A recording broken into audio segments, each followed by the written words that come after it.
Hello everyone, and thanks for coming back here for round 2 of my spooky movie mini-reviews for October 25. This first one's gonna be a doozy. The review's going to run long, but I promise not to show anything too gross. It's 1982's The Thing, John Carpenter's take on Who Goes There by John W. Campbell, in which 12 men at a polar outpost find themselves battling an extraterrestrial organism that will imitate any living being to ensure its survival. A few weeks ago, when I reviewed the 1951 adaptation, The Thing from Another World, I mentioned that I was gearing up to give this remake another look. I saw it once back in 2014, and I was just completely disgusted. I really couldn't stomach those scenes. I'm pretty sure I'm even on the record saying I didn't think I'd ever watch it again. Since 2014, however, I've seen a lot more yucky stuff, and I'm a little more tolerant. There's still a bunch of things that I'm just like, nope, I'm never gonna watch that. But I guess the bar has been raised a little bit. I've also now read the novella 3 times, and knowing that Carpenter's is the more direct adaptation made me curious to revisit it in that light. So I finally did my official review of the Howard Hawks movie, and then I was ready to take it on. Well, it's still gross, still yucky and disturbing, but some of you are going to be surprised and maybe even dismayed to hear me say I think this 1982 version of The Thing is a great movie. I love the old one. I came to love it even more as I was working on my review of it. But that doesn't mean I can't enjoy this one as well, and my enjoyment of this one doesn't diminish my affection for the old one. Each movie has its own merits, and everything's so entirely different. Characters, mood, style, the nature of the alien. It's barely the same story, so comparing the two seems kind of ludicrous. Carpenter himself was fond of the 51 film, so I don't think he was trying to fix it. He was inspired by it to make his own version, which would adhere more closely to the source, with an alien whose weapon is assimilation. Something that's a core element in the story that the old movie does away with. The result is a film steeped in isolation and paranoia. As the men realize what they're up against, they begin to look at each other with suspicion.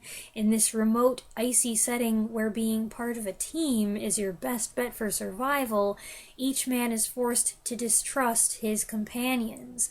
The only one he can be sure of is himself, and even that confidence wavers. The film's got a solid ensemble cast, featuring Kurt Russell, Wilford Brimley, Keith David, Donald Moffat, and one talented canine. The scene where the dog slips through the crack in the door in kind of an uncanny way and walks down the hall? Perfect. The cinematography is smooth and engaging, with some nice split diopter shots I noticed, and the film's got great music. I always assumed Carpenter himself wrote the theme, but it was the great Ennio Morricone who produced a fitting score that is still John Carpenter-esque, ominous tones laid over a heavy bass line. We do witness some truly notoriously grotesque visuals. It's body horror. I don't like body horror. But while it's repellent, it's also highly effective and a creative, logical depiction of what was described in the book. As unforgettably disgusting as some of it is, I'm amazed how much I didn't remember from 11 years ago. But maybe that's because 11 years ago I kept looking away from the screen. The kennel scene, for example. I knew what was coming, generally speaking, but wow, I had forgotten how it just starts happening, and how crazy it is, and how it keeps getting crazier. And this time I noticed, and I really loved this, how all the men just stand there staring. There's no yelling or cursing, nobody saying, "What is that?" over and over. It's just stunned silence, which is a perfect reflection of how the audience is reacting, or at least this audience, through the whole sequence and a few others. I'm pretty sure I just sat there like, The first time, it was the defibrillator scene that bothered me most, but really, the blood test rivals that, and so does the kennel scene, and then there's the climax, and then there's that other part with the thing under the blanket and the guy. My point being that every scene that features the thing doing its thing is equally alarming. The practical effects work is incredible. Over the years, as I've reviewed classic creature features, I have developed greater appreciation for the people who work on visual and special effects, makeup, and props. They're creative, dedicated, and hardworking people, problem solvers who often have to come up with clever solutions when materials won't cooperate, time is short, or money is tight. The horrors on display here represent a staggering amount of effort, and I couldn't help noticing how well lit they are, and how the camera lingers. It's not like some movies these days where you're like, I couldn't really see anything, everything took place at night, it was too dark, are they covering up bad CGI? I don't know. They want you to see these monstrosities and feel the same shock and abhorrence as the men. And it's the nature of the beast that it keeps going and building on itself and getting weirder. It all makes sense. It's not just for shock value. Whenever we'd get a break, my mom and I had to laugh a little. It's so visceral and bonkers and bombastic that you end up gawping at the screen, which in and of itself becomes humorous. Not in a bad way that takes you out of the movie, but in a can you believe this way. And when there'd be a moment, we just had to look at each other and giggle. Meanwhile, your brain is trying to process it all, and this is a movie where you need to pay attention. You can't be namby-pamby like I was before and look away or fast forward because you may miss something vital. It also helps if you can learn the characters' names and keep them straight. My mom and I had a nice talk afterward about who was who and who became a thing and when, and the ambiguous ending. I know others have similar discussions, and people have been puzzling over these questions for years, which is a testament to the film's writing and composition. It's not just a nasty, gratuitous gore fest. It makes you think. All that to say, on reevaluation, I find I actually really like this movie. It's intense, it's well done, and it's truly scary. Before, I said, nope, never again, but now I feel it's something I'd be willing to revisit. Which is why the very next day I was comfortable watching it again, this time with audio commentary by John Carpenter and Kurt Russell. I'd already seen some clips of this. It's another reason why I wanted to rewatch the movie. Listening to this commentary is like hearing two old buddies chat about a crazy job they worked on together. They share behind-the-scenes information, but they also are just chatting and cracking each other up a lot. They talk about the camaraderie that developed among the cast, expressing special fondness for Wilford Brimley. I think they started laughing every time he came on screen.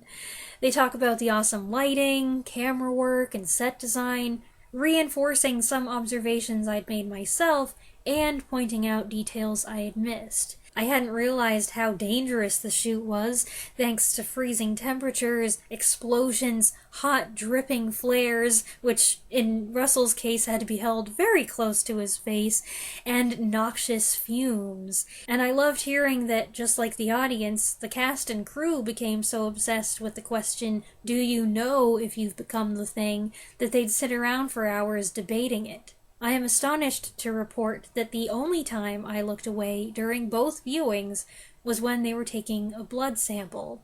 And it's fake, I know it's fake, but it just looked too real for me. Don't get me wrong, I'm still grossed out by the 4 or 5 or 6 really yucky scenes, but I find I'm equally fascinated by them within the context of the story. And learning how they were done doesn't spoil the illusion. On the contrary, given the complications, I'm even more impressed with the film. That took me an hour to film. I could just stop the video right here, but still got more stuff to talk about, so I'm gonna keep going. Movie number 2 is 1932's The Old Dark House. Caught in a terrible storm, the road washed out by a landslide, a group of weary travelers seeks shelter at a remote house in Wales, unaware of the danger within. I saw this once many, many moons ago. Over the years, I've had several viewers ask me about it, and I confess my responses have been vague, because quite frankly, aside from what Boris Karloff looked like and how fast it wrapped up, I didn't remember much. So when my brother got it from the library, I decided it was time to refresh my memory. I think I liked it much better this time. The Blu-ray looks and sounds great, superior to the copy I saw before, which had muddled dialogue, and James Whale's direction pops.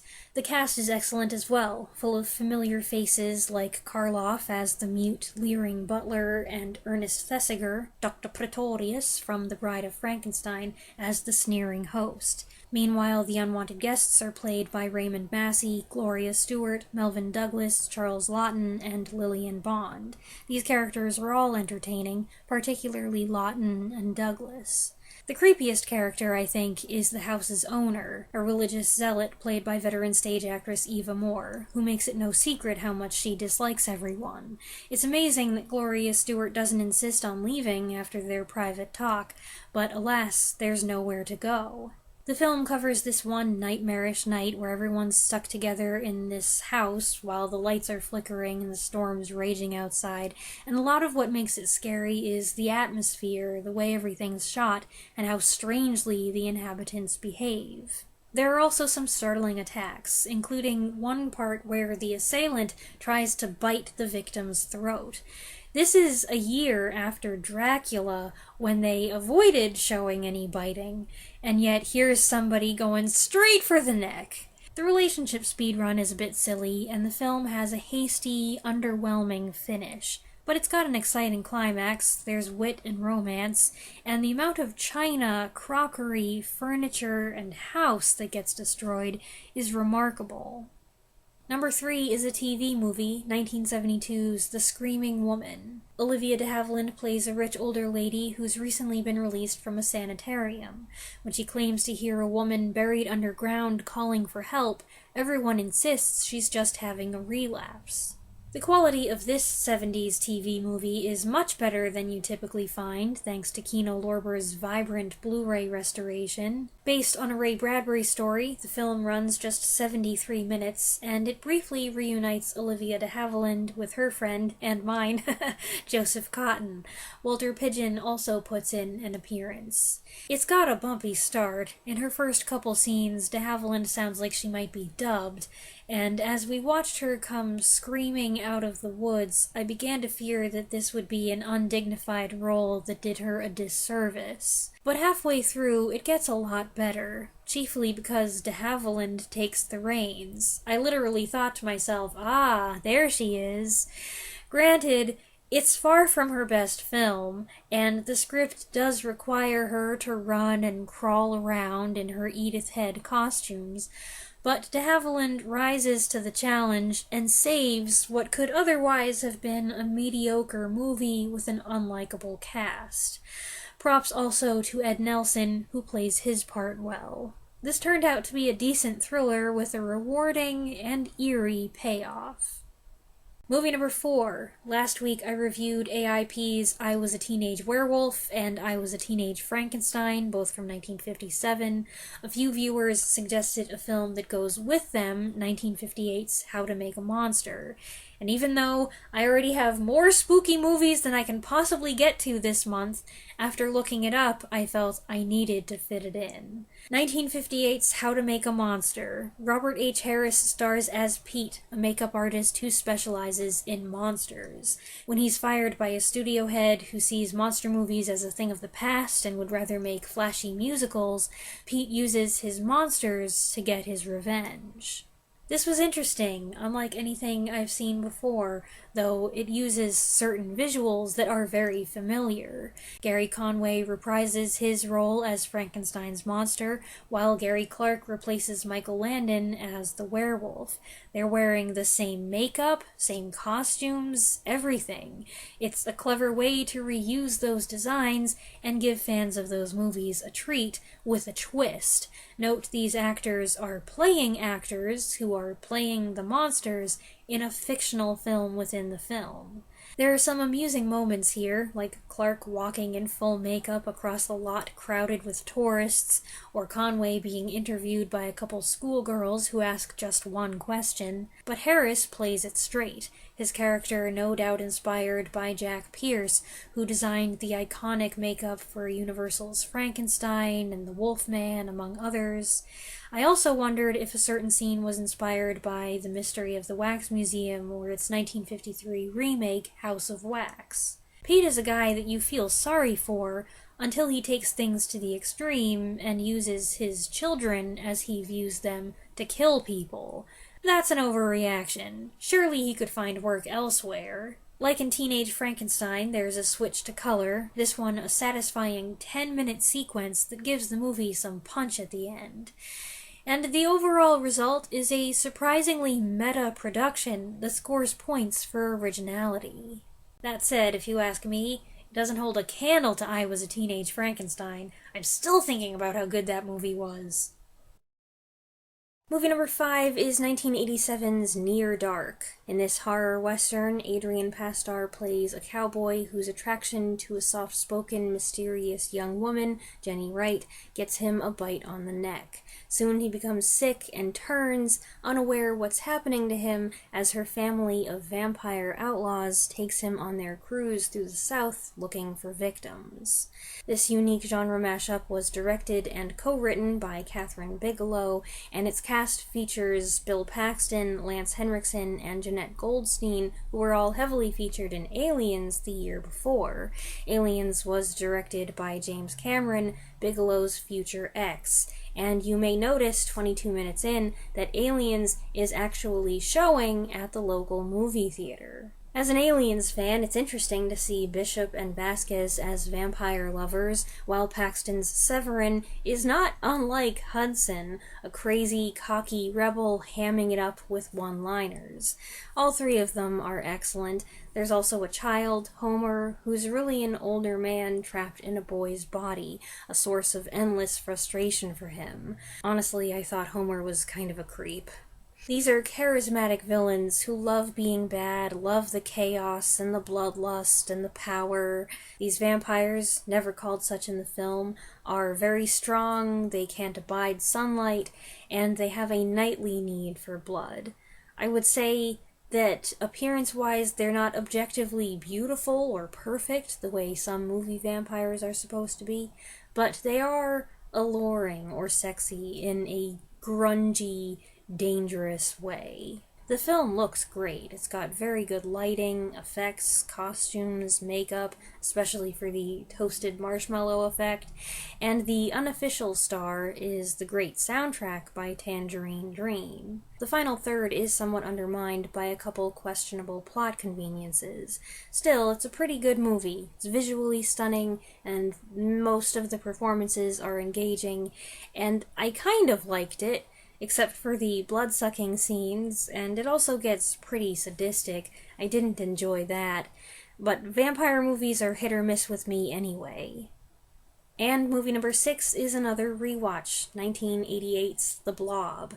In this remake of the '58 classic, inhabitants of a small town are victimized by a man-eating gelatinous substance after it crash lands in the nearby woods. I did a mini review of this after the first time I watched it in October 2021, so forgive me if I repeat myself. And you can take what I said about the two versions of The Thing and apply some of it here. I love the 1958 version of The Blob. I grew up on it. It's one of my mom's favorites. It's one of the first scary movies I remember seeing. But I was pleasantly surprised to find that I enjoy this one too. This remake is a fun enhancement of the original concept. It takes the basic components, builds on them, and goes in its own direction. It was directed by Chuck Russell, who co-wrote the screenplay with Frank Darabont, and I especially enjoy its subversion of stereotypes. The jock, played by Donovan Leitch, is decent and respectful. The cheerleader, played by Shawnee Smith, is courageous and smart and kicks butt to save people. She's awesome here. And the punk, star Kevin Dillon, sporting what I think is a dreadful hairstyle, may be a juvenile delinquent, but he's got a good heart hidden under his leather jacket. I also like that more characters are defined, and there are little scenes that establish how everybody's connected to each other in some way. This reinforces the small-town vibe, and makes the deaths more impactful. And there are a lot more explicit death scenes. There's more gore. It's another body horror movie, but again, I find I'm able to tolerate it. It's relevant, it's scary and gross, but it's fascinating, and it doesn't go too far. The Blob itself is pretty well done.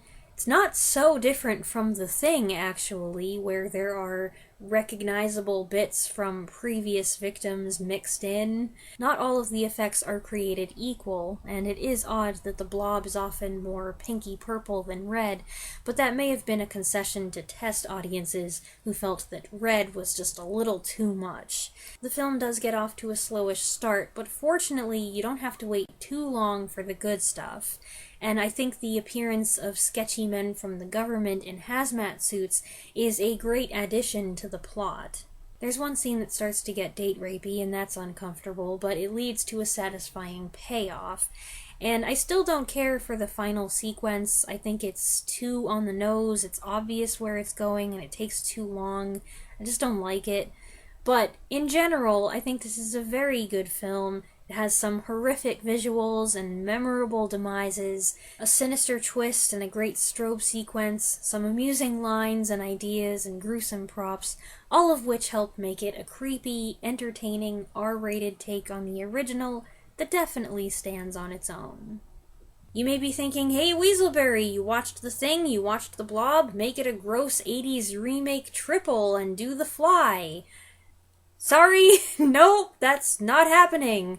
I've seen enough of that movie already, and it is beyond my limit. That's what I've got for round 2. I hope you enjoyed these spooky reviews. You can find the titles and where I watched them listed in the description. Go ahead and leave your thoughts in the comments below, and come back next Saturday for round 3. Thanks for watching.